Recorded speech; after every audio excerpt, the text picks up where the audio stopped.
서울에 아파트를 분양했는데 절반 이상이 미분양되어서 무려 9차 무순위 청약까지 갔어요. 무려 8번이나 미분양을 기록한 아파트인데 8번째 분양에서는 29대 1이라는 나름 높은 경쟁률이 나왔음에도 불구하고 실제 계약으로 이어진 건 단 한 건도 없어서 결국 9차 분양까지 진행하게 됐다. 자, 이 상황도 신기하고요. 근데 그 끝까지 안 팔리는 주택들을 요즘 LH에서, 즉 국가에서 세금을 투입을 해서 36가구를 매입해다 사줬다. 아, 너희 못 팔겠어? 우리가 사줄게. 국가에서 사줬어요. 일부 미분양 물량을 해결해준 거죠. 요즘이 LH의 남는 집 매입으로 댓글창이 뜨거운데 지금 너무 분양이 안 돼서 9번째 무순위 청약, 즉 소위 줍줍을 9번이나 계속하고 있는 칸타빌 수유 팰리스 이야기입니다. 대체 왜 8번씩이나 미분양이 된 것이며 또 LH에서는 왜 이 미분양된 집들을 세금을 들여 사주는 것인지 한번 알아보죠.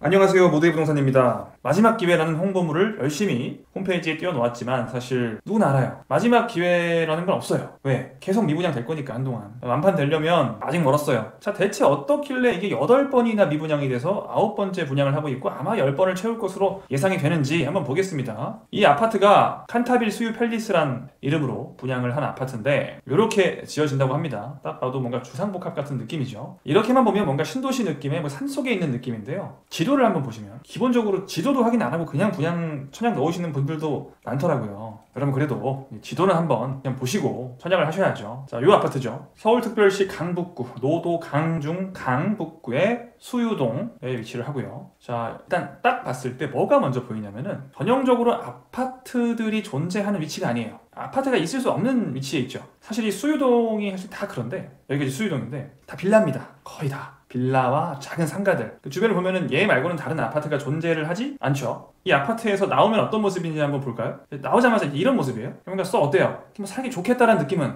썩 들진 않죠. 주변 도로가 이 정도 느낌이라고 생각하시면 됩니다. 그러니까 거대한 빌라촌이에요. 아주 거대한 큰 빌라촌의 한 복판에다가 이렇게 생겼죠. 사방이 다 이런 빌라촌인데 딱 한가운데다가 조그만 아파트를 지은 겁니다. 216세대니까 그러니까 뭐 동이 A, B, C 동이 있긴 한데 사실상 한 동이라고 봐도 상관은 없습니다. 한 동짜리 그냥 아파트라고 봐도 상관은 없고 나홀로 아파트죠. 전형적인 나홀로 아파트라는 건 좋은 거예요. 나홀로 아파트라는 건 장점은 아니죠. 아파트들은 아파트들끼리 모여있든지 아니면 앞에 이런 우이천이라도 끼고 있든지 이 아파트 주변에 있으면 좋은 거 하면은 이런 하천이나 학교나 병원, 지하철 이런 것들이 좋은 거지 온통 빌라밖에 없다. 좋은 환경은 아닙니다. 자, 교통은 지하철 4호선 수유역이 약 7분 정도의 거리니까 지하철 타기엔 편하네요. 그죠? 자, 물론 이 위치도 기본적으로 확인하지 않고 청약하신 분들도 계시겠지만 대부분은 한번 대충 이렇게 보고 이 정도는 보시고 나홀로 아파트인 것 같고 지하철과 한 7분 걸리고 지하철 4호선 수유역이니까 4호선 타고 이렇게 쭉 내려가면 동대문이고 동대문에서 1호선 갈아타면 종각이고 시청이고 서울역이고 한 번 더 갈아타면 광화문 이런 것들을 갈 수 있겠다. 교통이 뭐 엄청나게 좋은 위치는 아니지만 그래도 지하철과 가깝고 어쨌든 서울 내에 있으니까 나름 광화문까지 26분 갈만해. 강남역까지는 한 1시간 걸리긴 하지만 뭐 괜찮아. 그래도 1시간 내에 가. 여의도도 약간 먼 것 같긴 한데 갈만해. 괜찮아. 일단은 강북 쪽 일자리는 좀 괜찮겠다. 접근하기가 나쁘지 않겠어. 그렇게 생각을 곰곰이 하고 고민을 해요. 자, 이게 번용 81 우리가 생각하는 전용 84보다 조금 작은 거죠. 지금 81이니까 조금 작아요. 그죠? 요게 지금 한 8억 7천에서 9억이 대충 한 9억 정도인데 분양가가 이게 비싼 것 같기도 하고 뭐 그래도 서울인데 서울의 신축인데 나쁘지 않은 건가? 헷갈려서 이제 청약을 한 거죠. 보통 이 정도 교통 대충 보고 지하철 보고 주변에 뭐 있나 보고 일단 청약해보고 뭐 안 되면 뭐 나중에 잘 생각해보고 아닌 것 같으면 계약 안 하면 되지 뭐 라고 생각하셔서 답답하게도 무려 57점짜리 보이시죠? 무려 57점짜리 56점짜리 청약 통장을 이 쓸데없는데 날리는 이런 현상이 발생을 하는 겁니다. 이 통장을 가지고 나중에 3기 신도시를 하면 시세 차익 3억 4억 그냥 가져가는 걸 그냥 받을 수가 있는데 왜 여기다가 낭비를 하냐고요. 이거 당첨돼서 계약 안 하면 청약 통장 없어져요. 끝나는 거예요. 이거 못해요. 나중에 따바다 이럴 때 보면 57점짜리 통장을 가지신 분은 물론 이 아파트는 52대 1의 경쟁률이 나왔지만 이게 안 하셨어야 돼요. 야, 그 둔촌주공도 57점이면 당첨될 수 있는 데가 있었는데 그 둔촌주공은 그래도 뭐 저라면 청약하지 않았겠지만 그래도 주변 시세에 비해서 비싸게 분양한 경우는 아니었습니다. 근데 이 아파트는 여러분 조금만 주변을 둘러보고 청약을 하셨으면 절대로 청약을 하면 안 된다라는 결론을 아주 쉽게 낼 수 있었어요. 둔촌주공 이런 건 여기에 비할 바가 아닙니다. 그건 그래도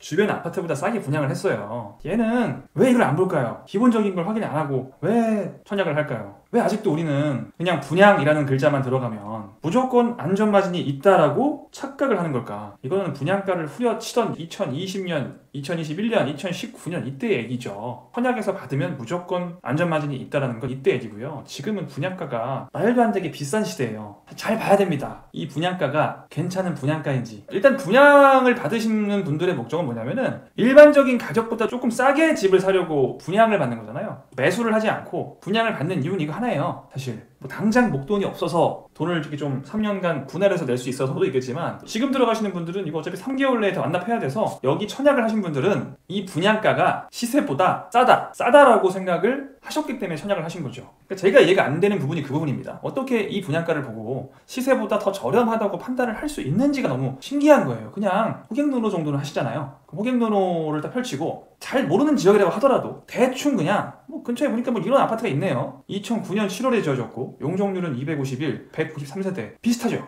조건이 칸타빌 수유 팰리스 216세대 용적률 364. 자, 수유역 두산 위부는 용적률이 더 낮죠. 용적률은 낮은 게 좋은 겁니다. 지하철과의 거리는 대충 9분 정도. 팰리스보다는 한 2분 정도가 더 걸리긴 하는데 뭐 별 차이 없고요. 연식은 얘가 한 14년 정도 됐지만 장점은 바로 앞에 초등학교, 중학교가 있죠. 품고 있진 않아요. 건너가야 되긴 하지만 초등학교, 중학교가 있다. 자, 그리고 큰 길이 있죠. 바로 버스를 탈 수 있어요. 실질적으로 교통도 얘가 좋습니다. 이렇게 되면. 자, 이런 아파트는 버스를 어디서 타요? 애매하단 말이에요. 4호선이 아닌 우이신설선을 이용해야 하는 입장에서도 이 칸타빌이 더 가까워 보이지만 거리는 실질적으로 버스 정류장을 바로 앞에서 이용할 수 있는 이렇게 대로로 쭉 한 번에 쭉 2개월씩 가까워요. 교통이나 학교 등 즉 입지가 두산 위부가 더 나아요. 입지가. 용적률도 더 낮죠. 용적률과 입지에서 우위가 있기 때문에 두산 위부가 칸타빌과 거의 비슷한 정도의 가격이 나오는 게 맞습니다. 자, 그런데 지금 두산 위부의 34평이 얼마예요? 8억 4,700이라고 적혀있죠. 이건 전용 8호예요. 전용 8호. 전용 8호의 실거래가가 8억 4,700이었어요. 이것만 봐도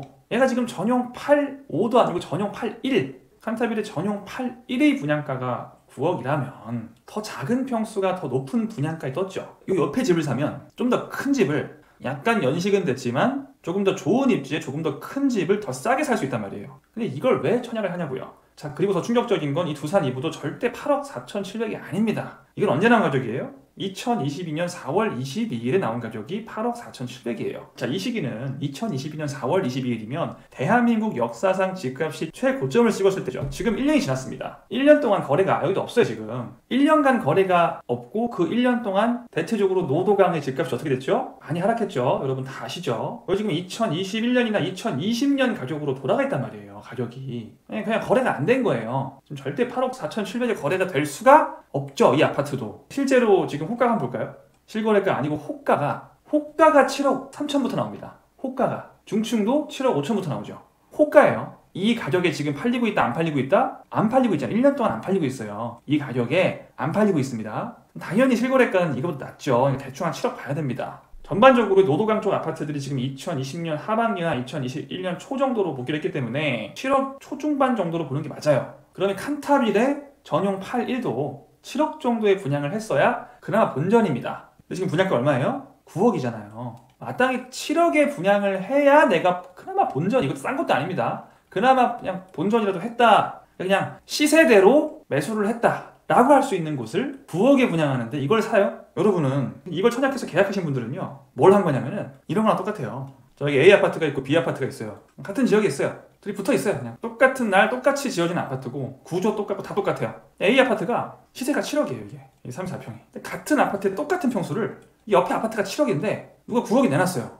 그러면은 여러분 뭐라고 해야 돼요? 야, 이 정신 가출한 양반아, 누가 그걸 9억에 사나 하고 거들떠도 안 보고 가면 됩니다. 나중에 7억 뭐 되면 연락 줘. 아니면 뭐 사실 여기가 7억이니까 6억 한 8천 어때요? 흥정해보고 안 되면 고민해보고 이렇게 사든지 한 7억 정도에 사든지 하는 게 정상인데 9억이 올라와 있네? 난 9억에 콜하고 사는 그런 경우라고요. 제가 이와 비슷한 영상을 여러 번 사실 찍었거든요.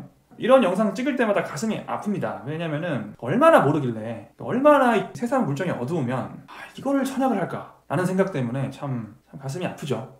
아무튼 이게 하도 안 팔리니까 방금 우리가 봤던 뭐 8, 1 타입 같은 건 아니지만 좀 작은 거, 전용 면적이 한 19, 20, 그러니까 좀 작은 거 있죠. 아주 작은 거. 원룸, 투룸 수준의 작은 평수들, 거의 한 투룸 정도의 작은 평수들은 지금 LH에서 36가구는 매입을 하기로 했어요. 뭐 기사에는 지금 뭐 비선호하는 입지고 저층 원룸형이어서 신혼부부 등이 외면할 것이다 라는, 이거는 뭐 근데 당사자가 판단할 문제고, 이걸 LH에서 왜 매입을 하는지는 사실 조금 갸우뚱해지는 부분이 있죠. 지금 읽어보니까 왜 하는 거예요? 이걸 지금 임대로 주려고 하는 거예요. 나라에서. 어차피 이게 집이 안 팔리니까, 죽어도 분양이 안 되니까 LH에서 이걸 그냥 사서, 우리가 지금 보니까 어차피 임대 아파트를 지어야 되니, 어차피 LH에서는 임대 아파트를 지어야 되는데 여기 지어진 게 있네? 다 지어져 있는 게 있는데 이걸 사가지고 이걸 임대를 주지 뭐. 어차피 이것도 다시 지으려면 돈 드는데 분양 안 되는 거 있다면 그거는 우리가 사가지고 그거를 임대 아파트로 돌려볼게 라고 결정을 한 건데, 사실 약간 여론은 물론 뭐 갑론을박이 있지만 조금 우잉 하는 분위기긴 합니다. 왜 그렇게까지 할 필요가 있을까? 라는 이제 의견들도 나오고 있죠. 왜냐면 이게 이런 선례를 주면요, 이게 분양이 안 되는 이유가 다른 데 있다면 모르겠는데 지금 분양이 안 되는 이유가 그냥 비싸서예요. 비싸다고. 1억 5천에 팔아야 될 거를 2억 5천에 팔고 있으니 이게 당연히 안 팔리는 게 당연한 건데, 여러분이 집을 파실 때는 여러분이 집을 내놨어요. 내가 살던 집이 있습니다. 제가 사는 집이 5억인데요 요즘 집값 떨어졌으니까 한 4억 5천에 내가 팔게요. 안 팔려요? 안 팔려요?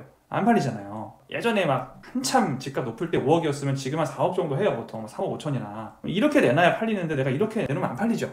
보통은 또 이렇게도 안 내놓고 그 잘 나가던 막 미친 듯이 올랐던, 내가 1억에 사서 5억이 됐어요. 지금 사실 한 4억이나 3억인데 보통 사람은 이것만 기억하기 때문에 이 가격에 내놓습니다. 그러면서 막 안 팔린다고 막 울상을 짓죠. 이거를 나라에 사주나요? 너 안 팔려 집이? 내가 사줄게. 내가 사서 그 임대 아파트로 내가 한번 써볼게 라고 하진 않죠. 여러분이 파는 집은 국가에서 매수를 해주진 않는데, 사실 이 매도 그리고 분양, 글자만 다른 거거든요. 분양이 사실은 결국엔 매도하는 거나 다름이 없어요. 매도를 한 번에 많이 하는 거죠. 매도를 한 번에 많이 하면 아무리 비싸게 팔아도 이걸 국가에서 사주더라. 물론 이제 분양가보다 조금 정부에서도 협상을 해서 약간 좀 싼 가격에 사긴 합니다. 제가 보기엔 사실 이 매입가가 좀 더 낮았어야 하지 않나 싶어요. 거의 지금 분양가와 큰 차이가 없잖아요. 사실 이 가격에 분양이 안 되는데, 2억 7천에 분양이 안 되는 아파트가 2억 5천, 2억 6천에 분양이 됐을까요? 안 됐겠죠. 대합이 됐으면 이거 사실 뭐 한 2억이나 그 이하에도 매입할 수 있었다고 보는데, 조금 뭐 이 건설사 입장에서는 너무 좋은 손님이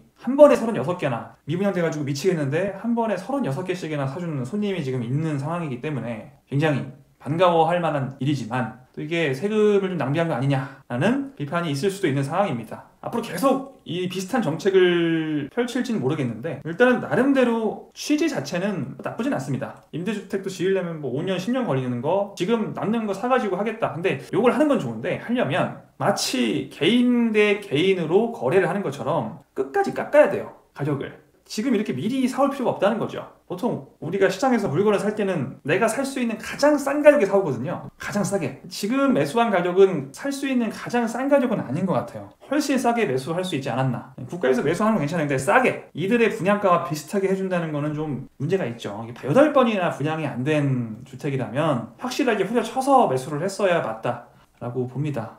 그 부분까지는 LH에서 이번에 신경을 잘 못 쓴 것 같은데, 다음부터는 이런 비판 여론도 있고 하니 잘 참고를 해서, 특히 이렇게 막 7번, 8번씩이나 미분양이 나는 곳들은 2억 7천이야? 1억 5천에 줘 라고 해서 줄 때까지 기다리다 보면 그래도 한 2억이나, 그죠? 1억 9천이나 2억 1천이나 이 정도 선에서 체결이 돼서 매입을 했다면 비판 여론이 많이 잠잠해지고, 저는 오히려 그렇게 된다면 나쁘지 않다라고 봅니다. 배짱으로 그냥 비싸게 되는 걸 사주는 건 국가도 개인도 현명한 선택은 아니에요. 그렇죠? 내가 파는 사람 입장이라고 생각을 해보세요. 내가 되게 비싸게 물건을 내놨는데 내가 팔고 싶은 가격에 누가 사줘요. 그냥 와서. 너무 좋겠죠. 그 내가 팔면서 어떤 생각해요? 저 사는 사람이 저거 호구네 라고 생각을 하죠. 매도자 입장에서는 매수자가 호구 매수자가 왔네 라고 생각을 할 수밖에 없는 거죠. 자, 아무튼 이 국가가 나서서 이 집을 사주는 게 옳으냐 뭐 마냐 어떻게 해야 되냐 이거보다 훨씬 중요한 건 여러분이 이걸 사지 않는 거예요.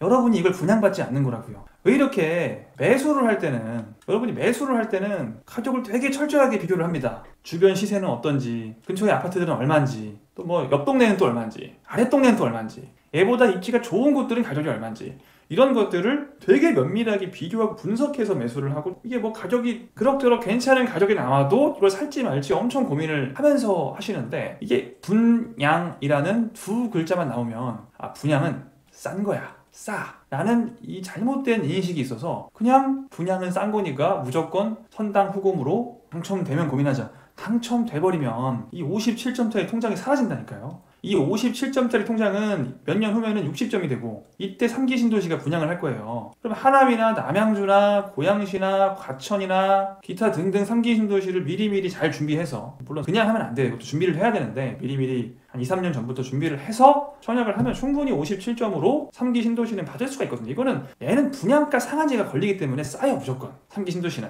여러분, 이 칸타빌은 분양가 상한제가 안 걸려요. 3기 신도시는 무조건 분양가 상한제가 걸려요. 공공택지라서. 노부님, 분양가 상한제 그거 폐지된 거 아니에요? 이제 강남 제외하면은 분양가 상한제 없다고 하던데, 그 분양가 상한제가 폐지되었다는 얘기는 잘 읽어보면은 그냥 분양가 상한제 폐지가 아니라 민간 택지 분양가 상한제 폐지예요. 민간 택지. 이게 재개발, 재건축하는 그런 민간이 가지고 있는 택지들에서는 분양가 상한제를 이 지역들은 다 폐지한다. 강남 3구와 용산만 남기고 다 폐지한다라는 내용인데, 3기 신도시는 뭐라고요? 3기 신도시는 공공택지예요. 해당 사안이 없어요. 그냥 분양가 상한제 계속 하는 거예요. 공공택지는 정권을 불문하고 분양가 상한제 적용이 돼요. 이제 민간 택지에 분양가 상한제를 걸 거냐 말 거냐, 이거 가지고 정권마다 다른 거고, 전 정권은 민간 택지에도 분양가 상한제를 적용을 했고, 이번 정부는 이건 풀어주고 공공택지 적용을 하는 거예요. 3기 신도시는 공공택지니까 분양가 상한제 걸리죠. 싸요. 3기 신도시에 분양받으면 예를 들어서 주변 시세가 한 7억이면 이게 한 4억, 5억이 나온다고요. 싸게 나온다고요. 지금처럼 주변 시세가 7억인데 9억이 나오지 않고 4억, 5억, 아무리 못해도 6억 엔 나온다고요. 그걸 가서 하면 되지. 이걸 했다가 보니까 내가 봐도 이게 아닌 것 같으니까 지금 미분양이 난 거 아니에요. 52대 1이나 나왔는데, 경쟁률이. 보통 52대 1이 나오면 미분양이 나진 않는데 이걸 또 하고 있어요. 그쵸? 이 얘기는 뭐예요? 무려 52대 1의 경쟁률을 뚫고 57점으로 당첨이 됐지만 막상 보니까 아닌 것 같아서 거의 대부분이 계약을 안 했다는 얘기죠. 근데 계약을 안 하면 뭐 그만이야, 선당 후금이야, 선당 후금으로 계약 안 하면 그만이야 라고 생각을 하면 절대 안 되는 게, 이 지금 당첨 가점이 57점이 커트라인이라는 거는 60점도 있고, 당첨되신 분들 중에서는 뭐 65점도 있겠죠. 이 아까운, 나중에 서울에서 한다고 해도 분양가 상한제 걸리는 데 가서 3, 4억은 그냥 남겨먹을 수 있는 청약 통장을 지금 없애버린 겁니다. 당첨되고 계약 포기하는 순간 이 3, 4억 나중에 혹시라도 또 분양가 상한제를 시게 막는 전 정부 같은 그런 정부가 와서 막 10억짜리를 뭐 분양을 5억에 하고 4억에 하고 그럴 수도 있죠. 이렇게 되면은 시세 차익을 6억, 막 7억을 먹을 수 있는 걸, 이거를 그냥 다 없애버린 거예요. 그 기회를. 이거 언젠가 한 번은 50점대까지, 60점대까지 쌓아놨다는 거는 언젠가 한 번은 사용을 해야 되는 통장인데, 그래서 내가 나름대로 내 자산을 불리는 가장 중요한 수단으로 써야 할 청약 통장을 그냥 날려버린 겁니다. 처음부터 0빵점을 다시 모아야 돼요. 이게 뭐 어떻게 된 겁니까? 이게 너무 안타까운 거죠. 이런 안타까운 좀 그 선당 후금 이딴 소리 좀 안